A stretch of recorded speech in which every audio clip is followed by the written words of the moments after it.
Comment avoir une bonne santé mentale par une personne ayant une santé mentale plus ou moins stable. C'est parti! Hey tout le monde, c'est Shine Cherry, j'espère que vous allez bien et aujourd'hui on se retrouve pour une toute nouvelle vidéo que je suis extrêmement contente de vous faire aujourd'hui puisque ça sera tout simplement une vidéo comment avoir plus ou moins une bonne santé mentale. Genre comment bien se sentir dans sa vie, mentalement, dans sa vie avec les autres, dans sa routine, dans son hygiène de vie, etc. J'ai connu des périodes plus ou moins compliquées, je me dis qu'aujourd'hui je pourrais quand même vous donner 2-3 petites astuces parce que je me suis vraiment documentée sur le sujet. C'est un sujet qui me tient vraiment à cœur et allez, qu'est-ce qu'on dit de plus à part let's go! Ok. Donc déjà je vais t'expliquer un petit peu par quoi on commence, c'est-à-dire le lit. Alors c'est la base de tout le lit et je vais t'expliquer pourquoi. En gros, dans ton lit, c'est là où tu te reposes. Et si tu dors mal la nuit, t'inquiète que ta journée va être éclatée. Commençons par le choix d'un bon matelas. Vraiment un matelas de bonne qualité, c'est trop important. Parce qu'un matelas trop mou, tu t'enfonces dedans, c'est nul. Un matelas trop dur, du béton en fait. Donc c'est pour ça qu'un matelas de bonne qualité sera cool. En plus de ça, si tu veux un bon lit, bah faut penser à le faire de temps en temps. Alors je sais qu'il y a deux parties. Les personnes qui adorent faire leur lit, qui le font tous les jours, et il y a des personnes qui se disent mais pourquoi faire vu que le soir je vais encore le redéfaire. Honnêtement, je trouve qu'on se sent mieux quand on arrive le soir dans sa chambre et tu la satisfaction de le défaire pour aller dedans, dormir, ça c'est bien. Et surtout, on va dire que le lit c'est sacré. C'est-à-dire que ta chambre est consacrée à un lit. Mais si ton lit fait office de bureau, home cinéma pour regarder des séries Netflix, de table de repas, bref, je pense que t'as compris, bah en fait le lit n'a plus du tout sa fonction initiale. Donc c'est pour ça, pensez à garder votre lit pour dormir ou pour vous détendre, mais pas plus. Pas que ça soit non plus ton bureau pour faire tes devoirs, parce que là j'en ai un de bureau. Surtout que je pense que vous le savez, mais un lit, on peut tellement l'accessoiriser. Je sais pas si je vous spoil, mais j'ai commandé ce nouveau petit coussin que je trouve trop mignon. Oui, je suis un monde. Et alors, mais je le trouvais tellement mimi que donc je me suis dit, bah autant accessoiriser comme on aime son lit. Je crois que j'en ai parlé dans une de mes dernières vidéos, mais je déteste cette housse de couette. Genre accessoiriser avec des couleurs que t'aimes bien. Par exemple, moi j'adore ce rose, mais tout de suite t'as trop envie d'aller dans ton lit. Tu te dis mais waouh, incroyable. Pas obligé d'avoir un lit de place, bien évidemment, un lit, une place fera largement l'affaire, mais avoir aussi un bon oreiller. Parce que il y a différents types de personnes. Des personnes qui adorent avoir un petit oreiller très très dur et d'autres, mais pas du tout, pas du tout. Regardez. Par exemple, ici pour mon oreiller, il est à mémoire de forme parce que c'est ultra agréable. Je sais pas si on se rend compte, mais carrément c'est un squishmallow le truc. Et je vous assure, pour dormir la nuit, ça c'est cool. Surtout aussi avoir des draps adaptés à la saison. Genre si t'as des draps d'hiver en été, tu vas transpirer, te réveiller. Et ça, tu vas mal dormir. Donc, je pense que par ça, on est pas mal. Il y a aussi un autre truc que j'ai découvert qui s'appelle l'hydratation. Et oui, puisque lorsqu'on est déshydraté, on a envie de décéder sur place. Et ça impacte trop notre concentration, notre corps, comment on se sent dans notre corps littéralement. Et personne peut le voir de l'extérieur. Donc le fait d'être bien hydraté. Surtout qu'il y a un truc que je n'arrive pas à appliquer, c'est-à-dire boire. Beaucoup de personnes le savent, mais il ne faut pas attendre la sensation de soif parce que là, ça veut déjà dire que votre corps est déshydraté. Sachez que je suis absolument pas du tout sponsorisée. Je l'ai payé de ma propre poche. J'aimerais beaucoup être en partenaire avec eux parce que j'aime vraiment leurs produits. Mais si comme moi vous avez un peu de mal à boire, moi personnellement j'ai acheté les petits goûts de Oli. Je pense qu'il y en a qui connaissent, il y a plein de personnes qui sont en partenariat avec eux. J'ai acheté le Açaï Hibiscus, il est un peu plus sucré que le Tropical Tiger, mais vraiment c'est à la framboise, c'est fruit de la passion, j'adore. Si vous avez du mal à boire, mettre un petit peu des, je sais pas, un peu de peps dans vos boissons parce que je trouve que l'eau c'est même plus passionnant. Moi je suis obligée personnellement de boire de l'eau froide avec des glaçons parce que l'eau température ambiante, non, ça m'a saoulée. Donc ça pour un petit peu agrémenter l'eau, comme ça vous permet de boire vraiment de l'eau et pas forcément boire des boissons sucrées qui déshydratent parce que je me suis rendu compte d'un truc, les boissons sucrées ça me déshydrate au plus haut point. Donc avoir de l'eau pure avec un petit peu de petits sachets pour agrémenter le goût, ça aide tellement. Surtout que je dis pas de bêtises, mais avec Oli il y a déjà des électrolytes, je sais pas comment on dit, mais j'ai acheté il y a quelques temps sur Amazon, je crois que je vous en avais déjà parlé, des boissons électrolytes au goût citron. Donc c'est une petite poudre qui permet d'hydrater un petit peu, bon pas trop en mettre parce que sinon c'est dégueulasse, mais voilà, rajouter un peu des électrolytes, même si tu bois pas beaucoup d'eau, tu restes quand même un minimum hydraté, surtout si vous faites du sport, surtout l'été pour pas trop perdre des sels minéraux. Donc ayez une bonne hydratation, je vous promets, votre cerveau va vous remercier plus tard et vous allez voir, vous ne serez pas déçus. Surtout qu'il y a un truc dont je me suis vraiment rendu compte et qu'il faut à tout prix que je fasse, manger moins sucré par piste parce que mon corps il est en PLS, genre cette sensation quand tu sens que ton corps il est tout sucré, c'est une sensation que je ne sais pas comment dire parce que vous allez me juger de, mais tu sais quand ton corps il est là en mode comme ça à l'intérieur, t'es fatigué, tu te sens tout ballonné, horrible. Donc vraiment, note à moi-même, manger moins sucré. Ou du moins, manger moins de biscuits, de cochonneries sucrées, parce que de temps en temps bien sûr, mais tout le temps quand ton alimentation est basée sur ça. Non, Charline, arrête de manger sucré. Donc c'est pour ça un petit peu réduire le chocolat aussi. Ça va être compliqué. Vraiment, bonne alimentation et restez hydraté. Stay hydrated. Surtout comme je vous ai dit tout à l'heure, si vous avez des problèmes pour boire de l'eau, le matcha. Mais quelle dinguerie. Enfin, il y en a qui détestent, mais ça a un goût d'herbe. Mais je vous promets que c'est super bon. Je vous promets. Sinon, il y a le café. Mais je crois que le matcha, en termes de bienfaits, est meilleur que le café, puisque dans le matcha, il n'y a pas de caféine. T'as pas l'effet de la caféine où t'as le boost comme ça et comme ça, comme ça, comme ça. Et le matcha, genre, t'es pas dépendant comme le café, tu vois. Tu connais un petit peu. Eh ouais, je sais. Allez. Ensuite, il y a la pratique sportive. Alors, je sais qu'il y a beaucoup de personnes qui ne font pas de sport. Moi non plus. Mais c'est pas forcément faire du sport au sens courir, faire du Juju Fit Cat, Justin Gaze. Non! Juste bouger son corps. Et moi, j'ai trouvé une astuce à ça quand il fait beau parce que là, il pleut. Je comprends pas, j'ai eu 2 jours de beau temps et là, il fait mauvais. Mais c'est vraiment sortir dehors. Sortir dehors, c'est tellement la belle chose. Surtout que j'habite dans un endroit, mais juste incroyable. Donc, autant en profiter. Mais vraiment, sortir dehors, c'est quelque chose qui m'a tellement aidé dans la vie. Sortir pour fuir les problèmes. Ça, c'est une bonne chose. Donc, vraiment, si vous avez l'occasion de vous balader dehors, de voir des gens, balader dans la nature, faire les magasins, juste sortir, bouger son corps. Que demande le peuple? Que demande le peuple? Et peut-être que le son est moins bien que tout à l'heure parce que j'ai plus mon petit micro, y a plus de batterie. Ah! Bref, l'organisation, c'est un peu, je trouve, quelque chose de super important dans la vie d'être organisé. Bien sûr, il y a des moments où tu seras beaucoup plus organisé que d'autres et d'autres, mais tu seras organisé, mais à souhait quoi, ce sera n'importe quoi. Et c'est ok, c'est normal, ça fait partie de la vie. Pour moi, au niveau organisation, il y a un truc qui me sauve la vie et je pense pour beaucoup, écrire. Franchement, écrire, même cette vidéo est écrite littéralement. Donc écrire un peu tout ce qu'il faut faire, des to-do list, donc un petit carnet, vous pouvez tenir comme un agenda littéralement. Ça, c'est pratique. Ou sinon, je pense que vous voyez ici, mais j'ai un gros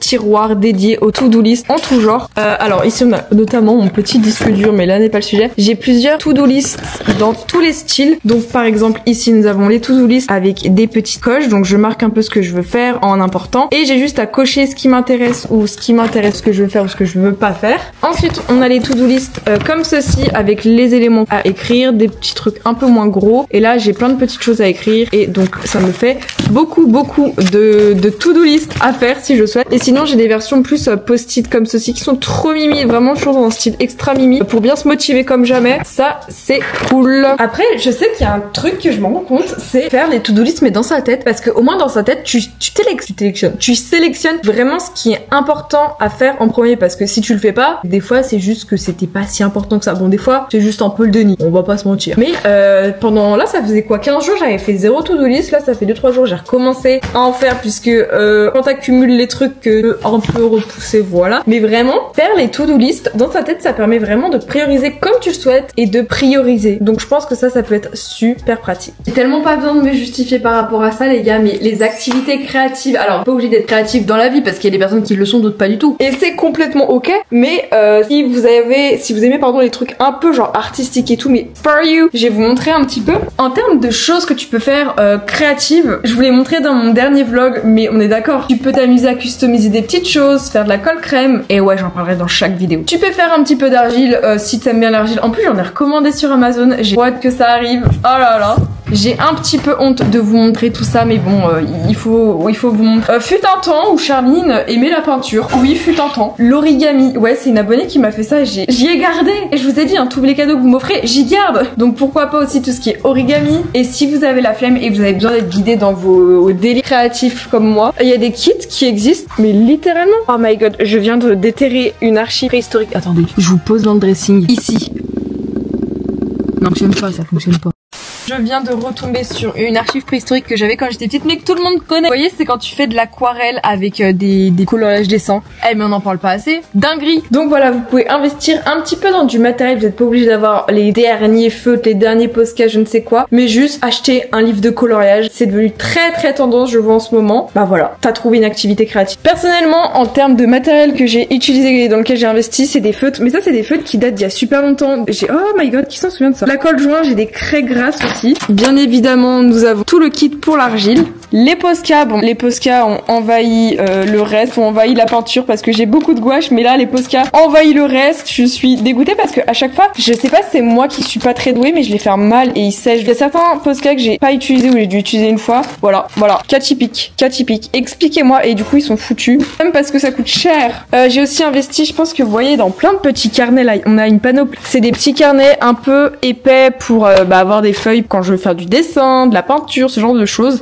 Et encore une fois, panoplie de peinture. Je ne vous dirai jamais d'avoir autant de matériel que moi, sachant que je me sers absolument pas du tout. C'est totalement faux. Mais vous pouvez investir dans un nouvel art créatif qui pourrait vraiment vous faire du bien et qui fait autre chose que être en mode cours, même si c'est les vacances, devoir juste un moment pour vous. Et comme vous avez pu le voir dans un dernier vlog, le fait de faire des bracelets, maintenant c'est devenu une tendance et tout. Comment ça c'est tendance? Bah c'est une petite activité super cool et en plus ça fait plaisir aux autres si t'en offres. Donc foncez! Dans la catégorie aussi développement personnel, activité créative, vous pouvez vous lancer dans un nouveau projet. Je sais pas moi, que ça soit la création d'une chaîne YouTube, d'un podcast, d'une marque, d'avoir... Bref, tu vois, des choses un peu de la vie et qui pourraient vraiment vous aider à entreprendre dans quelque chose qui peut vous passionner et dans lequel vous voulez vraiment vous investir personnellement, mentalement, physiquement. Je trouve que ça peut être super cool, comme ça, bah, vous trouvez un intérêt à votre vie, littéralement. Genre un truc où tu te dis, j'y vais, j'ai envie et je veux. Eh bah, let's go. Moi, personnellement, en ce moment, mon projet, c'est de... Et ouais, certains le savent, d'autres non. Chut. Pour revenir à la catégorie du développement personnel, alors vous pouvez lire des livres de développement personnel. Je vais pas vous mentir que je ne suis pas du tout une grande lectrice, donc je n'ai aucune opinion par rapport à ça. C'est catastrophique, je n'aime pas lire. Je pense que j'ai été surtout traumatisée quand j'étais petite des fameux livres à l'école primaire, au collège et au lycée. Genre, ça donne pas envie de lire, pas du tout. Donc lire, s'il y en a qui aiment lire, si d'autres n'aiment pas lire, bah les vidéos YouTube, hein, un peu comme celle-ci qui vous apprend des trucs. Et sinon, vous pouvez apprendre quelque chose, je sais pas, genre apprendre à parler une langue, genre vous voulez apprendre l'anglais, c'est possible. Apprendre des nouvelles compétences. Moi en ce moment, comme je vous ai dit, je bosse sur un gros... Ah, mon épaule! Sur un gros projet de mon côté, un peu tous les jours. Donc voilà, bien sûr, je suis en train de documenter. C'est pas simple. Bien sûr, la santé mentale est liée à la santé physique et vice versa. Donc prendre soin de sa santé physique, voilà. Bon, j'ai envie de dire, je suis pas la meilleure placée pour en parler, mais demain, au moment où je vous parle, eh bien Charline va passer une petite radio de l'ostéoropause. En gros, c'est, je crois, soit t'es assis, soit t'es allongé. Je sais pas du tout comment ça va se passer au moment sur cette vidéo, je l'aurais déjà fait. Mais en gros, c'est pour mesurer la densité osseuse. Je crois que c'est ça. Demande faire pratiquer ostéodensitométrie osseuse. Plus long les noms. Donc je sais pas du tout comment ça va se passer, mais c'est quand même un signe de bien prendre soin de sa santé, de faire un peu des check-up. Genre j'ai fait une prise de sang il y a quoi, 2-3 mois. Tout était bon, j'avais une trop bonne prise de sang. Voilà quoi, donc prendre soin de sa santé mentale et physique. Et non mais les gars, je vous ai pas fait voir, mais regardez Gandhi. Qu'est-ce qu'il fait? On dirait là qu'il... C'est un... Il fait une excursion, je sais pas, t'as fait Koh-Lanta ou quoi, Gangan? Non, c'est juste qu'il allait sous la voiture. Bravo Gandhi. T'es tout seul, moi. Comment prendre soin de sa santé mentale? Parlons vrai, parlons peu. En vrai, moi je trouve que pour prendre soin de sa santé mentale, il y a un truc qui est vrai, c'est parler. La communication, que ce soit avec ses amis, ses potes, sa famille, tout ça c'est super important. Il y a aussi le fait de communiquer avec un professionnel de santé. Allez, je vais pas vous faire la liste des professionnels de santé que j'ai vus, mais que ça soit par exemple sophrologie, réflexologie, tous les mots en J. Et il y a aussi les psychologues. Non, les psychologues c'est pas obligatoire. Moi j'en ai vu des psychologues, des psychiatres, je sais pas. Vraiment, faut trouver le bon parce que je suis tombée sur des cas et tu te demandes comment ils ont eu leur diplôme. Hein. Je sais pas s'ils l'ont eu à la loterie, mais faut vraiment trouver le bon. Des fois, faut en faire 10 avant de trouver celui qui te correspond et pour bien que ça matche. Des fois, c'est un coup de chance. Donc, n'hésitez pas à en parler à un professionnel de santé si ça va pas. Surtout, au vu du contexte actuel, les gars. C'est normal si vous sentez mal au vu du contexte politique, géopolitique, entre les guerres, la politique, les gens qui deviennent de plus en plus fous. Comment tu veux pas toi aussi devenir fou? Donc ne vous inquiétez pas, vous n'êtes pas les seuls à être impactés par cette petite santé mentale écrotée. Non mais je sais pas, t'allumes les infos, tu vas sur BFM, t'as envie de te tirer une balle. Ça parle d'écologie, de politique, de guerre. Donc triez vos informations, genre regardez bien chez qui vous regardez vos informations, si c'est des trucs un peu putaclic à buzz, bien négatifs, ou des trucs quand même un minimum mignons qui vont t'intéresser, te documenter. Faut faire très attention parce que on n'en peut plus. Gandhi! Ah, Gandhi! Ouais aussi, j'y pense, mais les animaux de compagnie, c'est la meilleure. Oui, exact. Oui, oh, montre pas ton cul. Mais vraiment, on s'en rend pas compte, mais les animaux de compagnie, c'est une thérapie. Genre, ils sont pas là à te contraindre, à te saouler, ils sont pas hypocrites, enfin, ils sont un peu égocentriques, pour les câliner, mais tu vois, Gandhi, mon carnet, arrête. Non, mais je sais pas, si vous avez la chance d'avoir un petit animal de compagnie, faire des bisous à son animal, c'est trop important. Par contre, vraiment, il se croit comme un businessman, c'est mon carnet, c'est ma vidéo. Faire des bisous, surtout quand tu l'entends ronronner, je sais pas, ça détend tellement. Et les animaux, c'est vraiment les premiers à ressentir ces émotions, genre quand t'es triste, eux qui vont dans ta chambre te consoler, hein. Les humains, ils sont pas comme ça. Donc voilà, les animaux de compagnie avant tout. Ah, mon gaga. Ensuite, il y a un truc auquel je trouve qu'on parle pas assez, c'est l'équilibre entre la vie personnelle et professionnelle. Mais personnelle, même si vous êtes étudiant, collégien, lycéen, je ne sais quoi, on va dire professionnel pour que vous compreniez le terme en la vie à la maison et la vie au boulot, à l'école. Déjà, c'est se trouver des limites claires. Il y a un temps pour tout, un temps pour réviser, un temps pour vivre sa vie de personne de son âge. Parce que quand on vit des moments de vie ultra qualitatifs, comme j'ai déjà pu te dire dans une précédente vidéo, genre quand t'es à un goûter d'anniversaire, j'en sais rien, quand tu fais les magasins, c'est ton moment personnel. C'est pas le moment de réciter la leçon de mathématiques, tu vois. J'ai trop eu ce problème dans ma vie de me déconnecter d'un truc, genre de me déconnecter de chaque chose en son temps, faut pas confondre le professionnel au personnel, vice versa. Parce que si tu te mets à stresser, à penser à un truc négatif, alors que c'est pas le moment, bah ça va bousiller le moment qualitatif que tu passais avec ta famille, par exemple. Et ça, je trouve que, on est beaucoup, genre tout le monde limite a ce problème, j'ai peut-être l'impression, et personne n'en parle, donc chaque chose en son temps, et bien avoir des structures et des limites ultra claires par rapport à tout ça, parce que sinon ça va t'empêcher de vivre tes moments ultra précieux, je sais pas. Gandhi, laisse-moi. Non mais tu me redonnes ça? Bah oui, hein, t'es tout sale. Oh. Comme j'ai pu le dire précédemment, le journaling. Alors ça aide certaines personnes et d'autres pas du tout. C'est pas forcément dans l'idée d'organiser sa vie, mais juste se remémorer les bons moments, parce que l'être humain est complètement tordu et il ne se remémore que les moments ultra négatifs, des choses pas folles de sa vie, alors que ça représente genre % de la journée. Et le reste, les 99 autres %, ils sont bousillés, ils sont annulés. Genre ton cerveau il a dit non, on veut pas de ça parce qu'il y a eu 1% de négatif, et ça c'est trop chiant. Donc parfois le 5 minute journal il est trop bien parce que déjà c'est un peu un carnet. Je sais pas comment dire, mais tu peux, par exemple, j'ai fait ça hier. Ça faisait 2 mois que j'en avais pas fait, les gars, 2 mois, et je peux voir ce que j'ai fait le 9 janvier. On est en juin, donc il y a 6 mois. Donc le 9 janvier 2024, qu'est-ce que j'ai fait de bien? Oh, c'est trop mignon ce que j'ai dit. J'ai reçu un colis, le chat. Bientôt je hack ma console, c'est mignon. Je fais, et après Daily Affirmation, c'est je fais de belles miniatures. C'est mignon, genre ça me fait du bien d'entendre ça. C'est vrai que mes miniatures sont quand même cool. Bon, des fois elles sont un peu putaclic. J'ai une belle communauté. Oh non, mais je vous fais des compliments. Highlight of the day. Il y a eu de la neige ce jour-là. J'ai pu customiser ma DS. Oh, ça fait déjà 6 mois. Attendez. 6 mois de cette console rose. Et qu'est-ce que j'ai appris aujourd'hui, c'est ne pas avoir peur du médecin. Oh, ça fait 6 mois que j'ai plus trop peur du médecin parce que j'ai toujours été traumatisée des médecins. Voilà, je pense que vous savez pourquoi. Mais c'est vrai que je suis tombée sur un bon médecin et depuis ça va. Et je choisir des bonnes musiques. Donc voilà, ça c'est un truc incroyable, le 5 minute journal. Ça parce que des fois tu le revois, mais genre 4-5 mois après, même là 6 mois, et j'ai pu me remémorer des choses incroyables. Donc c'est pour ça que j'en ai fait hier. Je trouve que sur la durée, c'est trop mignon parce que tu vois des choses du passé et tu dis mais waouh, comment j'ai pu évoluer. Et il y a un truc aussi, je trouve faut qu'on en parle, et c'est tellement vrai. J'avais vu un TikTok un jour qui parlait de ça. C'est il faut pas être méchant et il faut être vraiment souple avec le ou la soi du passé. Genre faut arrêter de se critiquer de ce que t'as fait il y a 6 mois en mode mais c'était nul, c'était gênant que t'as pu faire dans le passé parce qu'aujourd'hui t'as évolué, et c'est normal que t'aies évolué en positif ou en négatif, mais t'as évolué, c'est normal, le temps passe. Mais par contre, arrêtez de dévaloriser ce qu'on pouvait faire dans le passé en disant ah mais c'était moche ce que j'ai fait à ce moment. Et c'est normal, tu apprenais, c'est normal. Et on fait que de se critiquer les nous du passé. Alors je dis pas forcément que les nous de maintenant on est mieux, hein. Faut arrêter de dévaloriser ce qu'on faisait avant. Ah mais c'est trop mignon. Donc voilà, j'ai réattaqué un petit le 5 minute journal et ça m'a fait vraiment du bien. Oh j'ai marqué les... Oh c'est trop... Donc voilà, un petit livre de vie pour un peu voir l'évolution, ça fait du bien. Et surtout voir par les périodes par lesquelles on est passé dans le passé, pour voir que maintenant, on a évolué. J'adore. C'est poétique ce que je dis, c'est poétique. Hop là. Alors ça c'est quelque chose assez étrange, mais je me dis on va en parler quand même. Attendez, voilà. Là on est bien posé, on est très bien posé même. Quand j'avais une santé mentale au plus bas, j'avais une hygiène de vie, mais c'est-à-dire que je n'arrivais pas trop à me laver les dents aussi, en fait l'hygiène. Et j'ai mis genre des années à comprendre que c'était dû à ça. Donc c'était moi lié à la phobie scolaire, à un contexte pas très fou dans ma vie. Et je me disais mais non en fait je me lave pas beaucoup dans la semaine, genre pas souvent parce que j'ai toujours été habituée comme ça et tout. Mais c'est juste que je ne voulais pas prendre le temps parce que mon cerveau était trop occupé par des trucs négatifs. Genre je pouvais prendre le temps de me laver quoi que ce soit. Je pouvais, j'avais le temps. C'est juste que mon cerveau était tellement tellement pris et bousillée par un truc que je préférais me morfondre dans mon mal-être, rester, je préférais scroller sur TikTok et tout, à être là à penser à autre chose que de prendre soin de moi, tout simplement. Et il y en a beaucoup qui sont comme ça. Et comme ça, bah depuis maintenant que je ne suis plus dans un contexte trop anxiogène. Bon, je dis pas que maintenant c'est parfait, hein, mais je dis que je n'ai plus cette phobie scolaire. Bah j'ai une scolarité catastrophique. Mais dites-vous maintenant, je me douche quasiment tous les jours. Alors qu'avant c'était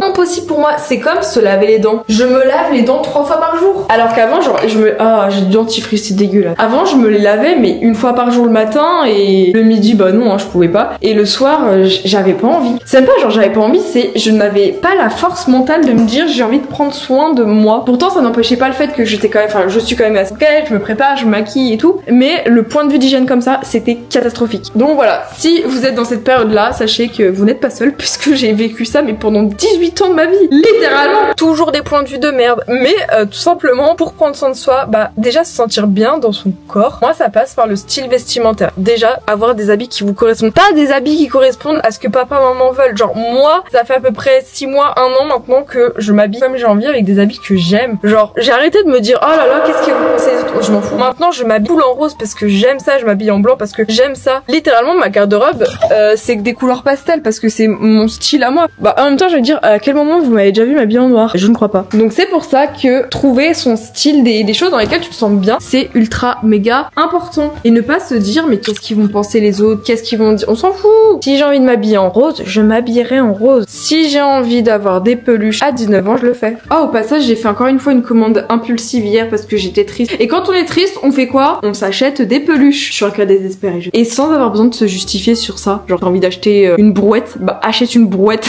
Personne ne t'empêchera. Maintenant, je propose qu'on parle de lui. Ouais, tu vois, lui, mon ex toxique qui est à la fois ton meilleur ami. Regardez ce qu'on fait. Alors pour ce qui en est des écrans, moi mon temps d'écran, est-ce qu'on en parle? Attendez, on va les regarder. Alors, réglage, temps d'écran. Ne pas confondre puisque des fois il y a des temps d'écran qui sont complètement faux, puisque bah déjà c'est les réseaux sociaux, c'est un peu mon travail, et des fois je peux avoir 4 heures sur CapCut parce que c'est juste une vidéo qui s'enregistre qui est très longue. Donc c'est pas forcément du vrai, mais il est 15h58. Je suis déjà à 6 heures de temps d'écran, dont 2h09 sur CapCut. Bon, c'est pas tout à fait vrai parce que j'ai pas forcément 6 heures, puisque 2 heures sur CapCut, mais j'ai déjà 1 heure sur YouTube, 42 minutes sur Instagram. La semaine dernière, j'avais 16 heures de temps d'écran. Bon, des fois, 4 heures sur CapCut. Des fois, en fait, c'est juste mes vidéos qui s'enregistrent, donc ça compte pas. Au lieu de regarder mon logiciel de montage, qui compte quand même pour 16 heures par semaine, c'est mon logiciel de montage, c'est pas Instagram. Donc, on va regarder les réseaux qui sont beaucoup plus... J'ai autant de temps de montage que de temps sur Instagram. 15 heures sur YouTube. J'ai plus de temps sur Instagram, 16 heures YouTube, 15 heures TikTok, 7 heures X, 3 heures... Genre hier j'avais 11 heures de temps d'écran les gars. 11 heures c'est énorme. Donc 2h27 sur TikTok ça va pas du tout. 2h27 sur TikTok et je m'en rends même pas compte. Et TikTok faut que je fasse quelque chose. 1h39 sur YouTube, 1h28 sur Instagram. En vrai YouTube ça me dérange pas, mais Instagram je pourrais grave diminuer parce que Instagram pour vérifier mes messages alors qu'on s'en fout, je peux les voir d'une fois. YouTube j'aime trop YouTube donc je peux pas. Mais TikTok faut que faut faire un truc. Alors que je suis obligée d'être active sur TikTok, c'est un peu, ça fait partie de mon métier, mais je peux passer genre 45 minutes grand max sur TikTok par jour, c'est déjà très énorme. 45 minutes c'est largement assez pour produire mon contenu, le poster et tout. J'ai pas besoin de plus. Donc là, temps d'écran, je pense que ça mérite une vidéo prochainement sur mon addiction au téléphone. Je pense que ça peut être intéressant. Aussi, il y a les moments sans écran. Les moments sans écran, par exemple quand je vais me balader, il faut que j'arrête de vouloir faire deux choses en même temps, de vérifier un truc sur les réseaux sociaux, répondre à des messages, répondre à des mails, en même temps de me balader parce que je me dis je fais deux choses en même temps, je me rends pas trop compte que je me balade. C'est justement, rends-toi compte que tu te balades. Donc chaque chose en son temps, Charline, applique tes conseils. Surtout qu'il y a un truc ultra négatif et néfaste sur internet qui s'appelle aussi Instagram, c'est la comparaison. Tout le temps on se compare, genre faut que je me désabonne de comptes toxiques, enfin pas de comptes toxiques mais de comptes que j'estime toxiques pour moi parce que c'est des comptes de personnes hyper retouchées, hyper bien gaulées qui représentent 0,0001 de la population. Surtout que des fois il y en a, je pense, vous avez déjà dû liker des Instagram de meufs qui sont en réalité des intelligences artificielles qui n'existent pas. Genre des meufs, tu dis mais elles sont trop belles, mais c'est des intelligences artificielles, elles n'existent pas, c'est juste l'intelligence artificielle qui est trop forte pour notre cerveau. Donc là tu te dis c'est un peu grave. Aussi un truc très pratique sur Instagram, tu peux aller dans tes abonnements, au passage n'hésitez pas à follow sur Insta, tu peux aller dans interactions les plus rares et c'est des comptes que je suis, que j'aime beaucoup je pense, mais que je n'ai pas d'interaction, je regarde même pas les stories Instagram, du moins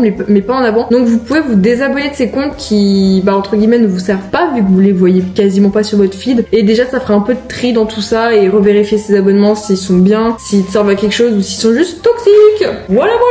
Un truc que je trouve trop dur, mais c'est arrêter d'avoir son téléphone dans la main, genre genre arrêtez d'avoir le premier réflexe de, par exemple quand on est dehors, je sais pas, à la salle d'attente chez le médecin, le premier réflexe c'est téléphone pour s'occuper. Dès qu'on s'ennuie, parce que l'être humain n'aime pas l'ennui, j'ai l'impression c'est téléphone, genre toujours être occupé, toujours avoir un truc. Et après on se dit mais quoi, mon temps de concentration a diminué. Oh dis donc. Donc ouais, évitez de prendre son téléphone tout le temps pour aller se balader, pour aller aux toilettes. Voilà les filles, on se sait. Ce genre de choses, parce que ça sert à rien. Ou dès que tu te sens seule, téléphone dans la main. Genre moi ça m'arrive tout le temps pour aller me laver les dents, téléphone, parce que j'ai pas envie d'être seule. C'est un peu grave, parce que ça fait du bien d'être seule. Je te promets. Ça devrait être mais genre obligatoire, c'est désactiver les notifications. Alors notifications de papa, maman, on garde, c'est important. Mais les notifications, enfin bon, notifications 139 000 mails. Mais moi, de toute façon c'est obligatoire et je pense que c'est normal. Enfin après en tant que créateur, je sais pas si vous faites pareil, s'il y en a qui ont quand même une petite commu. Je peux pas activer les notifications sur les réseaux sociaux puisque sinon j'aurais tout le temps un message sur TikTok, sur Instagram, sur Snapchat de un tel a posté un commentaire alors qu'on s'en fout. Enfin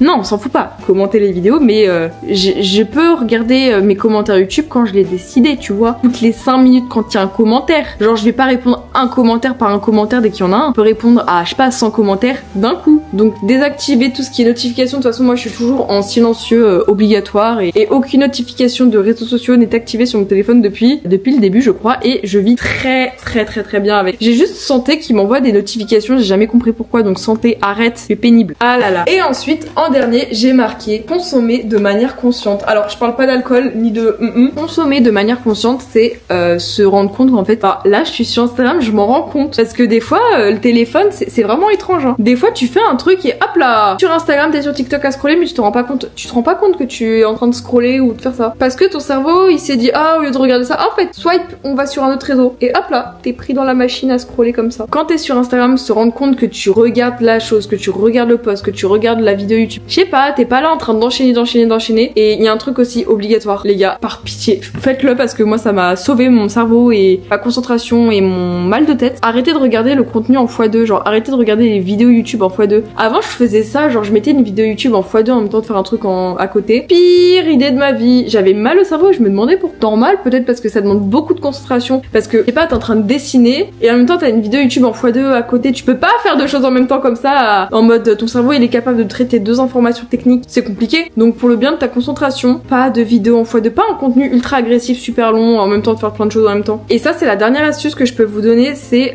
quand tu mets tes réseaux sociaux. Par exemple moi sur mes pages d'écran d'accueil, j'ai pas mes réseaux sociaux, genre mes réseaux sociaux ils sont sur la dernière page et j'y vais jamais sur cette page. Quand je veux aller je sais pas moi sur YouTube, il est pas première chose que je vois sur mon téléphone, tu vois. Je suis obligée de faire comme ça et d'écrire moi-même YouTube. Et j'ai enlevé les suggestions de Siri parce que c'est simple pour dire tous mes réseaux sociaux ils sont à portée de vue. J'ai juste à faire comme ça et il y avait tous mes réseaux sociaux d'afficher ici par les suggestions de Siri. Donc je suis allée dans les paramètres, je suis allée dans suggestions de Siri et j'ai désactivé cette option. Comme ça si je sais pas moi je veux aller sur Snapchat, bah je me dis ah là je veux aller sur Snapchat, donc obligé de faire ça. Je dois écrire moi-même manuellement Snapchat pour être sûre d'aller sur cette application. Comme ça je suis pas tentée d'avoir directement sous ma vue les applis pour cliquer au plus vite. Je suis obligée de manière consciente de me dire là je vais aller sur YouTube, là je vais aller sur Instagram. C'est une technique de folie que je vous ai donnée les gars, pas la peine de me remercier. Bon bref en tout cas j'espère que cette vidéo vous aura plu, ces petits tips, conseils de la santé mentale de la vie. J'espère que la partie sur le téléphone, les réseaux sociaux vous auront un peu aidé. Si cette vidéo vous a plu n'hésitez pas à liker, commenter, partager. Sur ce, ciao tout le monde, c'était Shine Cherry.